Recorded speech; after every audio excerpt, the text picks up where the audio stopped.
Just having the browser on people's devices. Right. And, the browser is very well optimized. It's written in Rust, maybe. I don't. If you actually think at the scale of our industry of Python, all of the servers that you need to have to power this software and how much energy is needed both to create those devices and keep them on the internet, it's a lot of energy.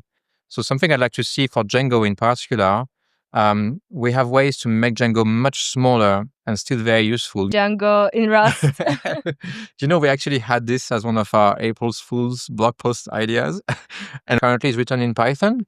And we think it would make a lot of sense for that specifically to be written in another language like Rust.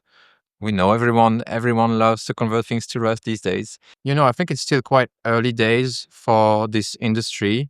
I think the biggest gap for starters is just having those methodologies to measure emissions.